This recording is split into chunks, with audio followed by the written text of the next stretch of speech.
Yes, karibu tena katika Jerry Lake Film. Leo bwana tunaletea picha moja nzuri sana ambayo inajulikana kama flighting plan.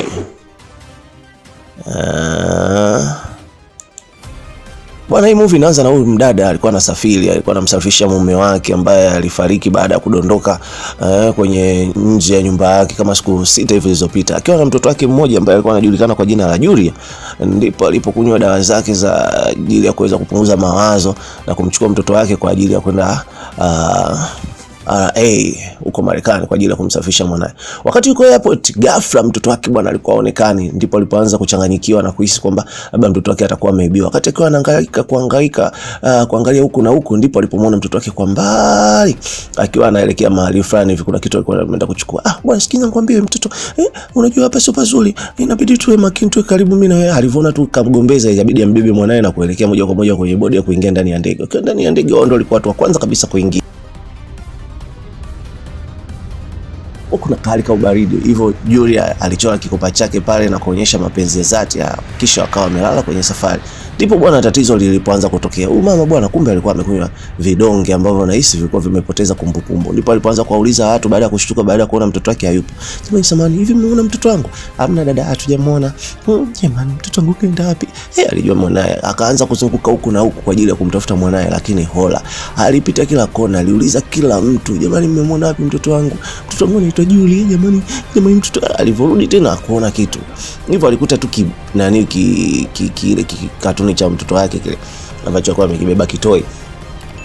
Ndipo aliposema hapa haiwezekani, inabidi sasa ni kuwaulize hawa watu vizuri. Jamani, tunauliza, tunahakikisha kuna mtoto amepotea. Lakini baada ya kuletewa makaratasi sasa, mbona sasa tukaona mtoto kabisa akiwa amepanda kwenye hii ndege? Dada samani, utakuwa tu umejichanganya. Jamani, mtoto wangu mimi nilipanda naye kabisa huko ndani ya ndege. Jamani, haiwezekani. Jamani, nataka mtoto wangu. Kuangalia tena sehemu ambako wanaweka mizigo, hata mizigo mtoto wake haikuepo.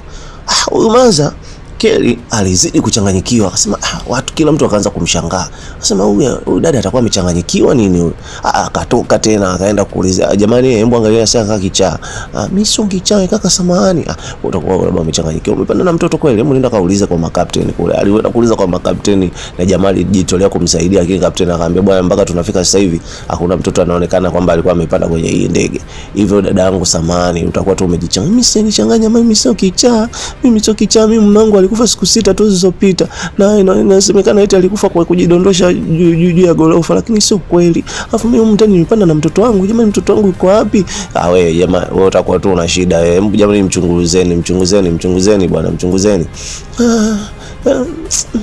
Ndipo alipochunguza na kugundua kwamba huyu inawezekana alikuwa tayari ameshaanza kuchanganyikiwa baada ya kifo cha mume wake.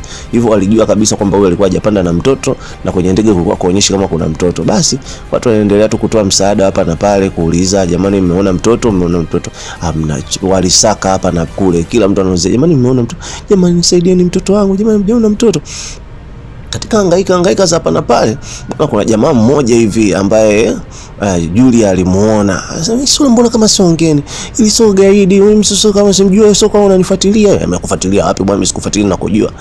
Walikinzana kidogo, jamaa akasema, mbona kama yule kaka mimi namjua. Yule kaka kuna mali nilimuona hivi. Lakini Daniel pale kapteni alikuwa mkali sana, akaambia, bwana, wewe inaonekana kidogo una matatizo wewe.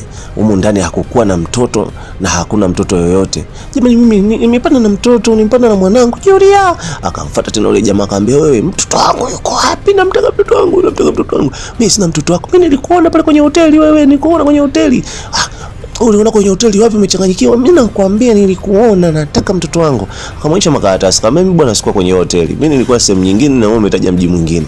Watu wakazidi kushangaa, akasema huyu dada atakuwa kweli kachanganyika. Akamvaa, akaanza kumtia mangumi, nataka mtoto wangu. Katika harakati za hapa na pale wakajua wewe yule jamaa alijitokea kumsaidia, akamwambia, wewe dada, acha, utaonekana umechanganyikiwa huko ndani, tuliza mumu kali, hebu nenda kakae. Basi ndipo watu walipofuatilia pale na wakasema kwamba dada, samahani, hii ndege tunaenda kuisimamisha mahali fulani kwa ajili ya upelelezi vizuri. Kwa hiyo humu ndani ya ndege hakuna mtoto ambaye alikuwa amepanda humu. Yule dada alizidi kuchanganyikiwa. Kelly alizidi kuchanganyikiwa na kujiona kama hivi ni kweli mimi humu ndani sikupanda na mtoto. Akaanza kukagua nini kila sehemu. Yule jamaa ikabidi kuna dada mmoja hivi ambaye yeye anasoma mambo ya filosofia nini, anamshauri inawezekana kweli uko na mtoto maskini, pole, unajua haya mambo yanatokeaga tu katika jamii. Sasa alipoangalia kwenye kioo akaona kile kikopa bado kinaendelea kuonekana. Sasa hivi ni kweli ninaota au mtoto wangu kweli yupo humu ndani ya ndege? Basi kabidi wamtulize Munkari. Akasema mimi naomba kwenda chooni. Akaenda zake chooni. Kwenda chooni bwana, akapangua juu, kupangua juu, kata mawaya. Akaona udada kachanganyikiwa, atatutia ajali. Sasa hivi ajali itatokea bwana. Wakaanza kutoka bwana kwenda kumtafuta bwana huyu. Watu vile vidude vya hewa vikawa vimefumuka. Basi alipotoka akaingia sehemu nyingine huko kwenye mizigo, sio kwenye mizigo, anaendelea kukagua. Kwanza kaenda kwenye jeneza la mume wake. Kufika kwenye jeneza la mume wake kukagua pa, asema mbona hamna kitu, au mimi nijua mtoto wangu kajificha humu. Yule jamaa alikuja akamkamata bwana, akamwambia wewe sasa wewe uko chini ya ulinzi. Haiwezekani wewe unakuja hapa unaleta fujo yote tusababishia ajali wewe. Akaendelea kukagua, nani hapa kamuiba mwanangu? Nani anajisemea moyoni? Watu wakampigia makofi mshikaji baada ya kumkamata kwa kujua huyu dada huyu atatuletea shida, huyu asije akasababisha tukafa humu ndani ya ndege. Basi wakamweka chini ya ulinzi. Baada ya kumweka chini ya ulinzi, dada watu akawa ametulia. Mshikaji akanamwangalia tu, mimi jamani, mimi nilikuwa na mtoto wangu lakini nyinyi mnaniteka tu bure. Akamwambia tulia kwanza, ngoja kwanza tuendelee kukagua. Bwana kumbe huyu mchizi bwana alikuwa na ajenda yake bwana. Huyu mchizi alikuja kutegesha mabomu na alijua kutegesha mabomu ni lazima ategeshe kwenye lile jeneza. Kwa hiyo kwenye jeneza lile kuna vitu vyake alikuwa amevipaki na alikuwa ajui jinsi ya kufungua. Na kweli bwana mtoto alikuwepo. Angalia maujiza jamani. Mtoto kweli alikuwepo. Na mchizi alienda kutegesha bomu kwa yule mtoto ili mtoto naye ateketeke mazima. Alafu kumbe na kadada kalikuwa kahusika bwana. Kalikuwa kanajua mipango mizima. Sasa dada kila alivyoangalia aliona hapa mbona kama kuna mchezo.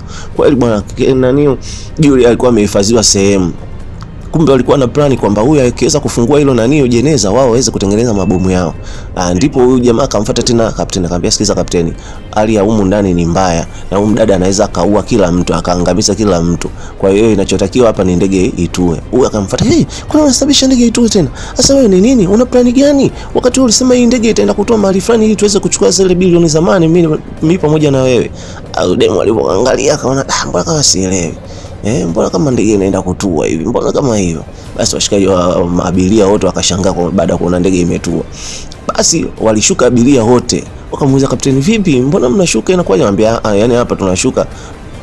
Yes, watu wote tunashuka kwa ajili yako kwa sababu tumeona wewe unatuletea fujo na hapa ndani hapa na amani. Hivyo kila mtu aliamua kushuka na mshikaji naye alishuka. Sasa udemu aligundua kitu, akajua huyu ndio alosukadili zote. Ikabidi amrudisha. Akamwambia bwana wewe na mimi na wewe tunatakiwa tu mwisho kushuka. Wewe ushuka naenda wapi? Hebu rudi humu ndani. Bwana Kelly alijua mchezo huu jamaa akaona ili hapa watu wengine wasinishtukie, ngoja na mimi nirudi hapa ili nione akili za huyu mwanamke. Kumbe bwana Kelly alikuwa mjanja, alimpiga na lile dude la chuma mle ndani baada ya mshikaji kurudi. Akarudi tena akafungia na pingu. Baada ya mchizi kurudi, kaona kile kidude cha mabomu. Bwana yule demu naye alikuwa anakuja bwana. Yule mhudumu wa ndege. Demu akakimbia baada ya kufunguliwa, mshikaji akaanza kumpiga bastola range. Demu akazidi kwenda kupanda juu kwa ajili ya kwenda kulinanio kumsaidia mtoto wake. Mchizi akaanza kupalanganya huko ndani, akasema huyu usilete mchezo huu. Kurudi chini akakutana tena na yule mhudumu. Alikula ngumi moja hiyo akadondoka chini. Mhudumu mwenyewe alikuwa hana nguvu. Bwana Kelly aliendelea kupambana kwa ajili ya mtoto wake. Ndipo katika harakati kweli bwana alimkuta mtoto wake akiwa amejificha huko. Akaona hapana, hebu ngoja, akamchukua mtoto wake akamweka katika chumba cha usalama. Mchizi alikuwa anaendelea kumtafuta huko akiwa anaugulia maumivu bwana alikuwa anaendelea kugeuka, wewe na nitakukamata wewe, na nikikukamata wewe umeisha pumbavu, na mimi ndo nilimuua mumeo. Yani mimi nilimuua mumeo, sio kama mumeo alipata shida, mimi ndo nilimuua na wewe nakumaliza. Mpige bastola. Demo aliingia kwenye safe bwana room mle ndani ya akabonyeza lile bomu ambalo amelitega mshikaji. Mabomu yalilipuka bwana mle ndani. Watu abiria walikuwa nje wakashangaa. Kule ndege ile kulikuwa kuna mabomu. Mama ya mabomu yatokea wapi? Ndipo bwana alipomwona Kelly akiwa na mtoto wake Julia. Kila mtu alibaki anashangaa kusema aya jamani, tulikuwa tunamuona dada kama ni kicha, kumbe vichana ni sisi. Basi siku iliyofuata airport Captain alienda kumwomba msamaha. Na kile kidada kilikuwa kimekamatwa na chenye kihudumu. Abiria wote walibaki wanashangaa, walibaki na aibu, walijisikia vibaya baada ya kumuona Kelly kweli alikuwa anaongea ukweli kuhusiana yeye na mtoto wake Julia ndani, kwamba alikuwa ndani ya ndege. Kila abiria aliona aibu, kila abiria ajisikia vibaya. Walimuona kama yule dada amechanganyikiwa, hakuwa na mtoto, kumbe kweli alikuwa na mtoto bwana. Karibu sana katika picha zetu za Jerry Film Recap. Msisahau kusubscribe, ku like, comment na kushare katika movie zijazo. Bwana, movie yetu imeishia hapo. Asante sana kwa kuangalia. Ciao.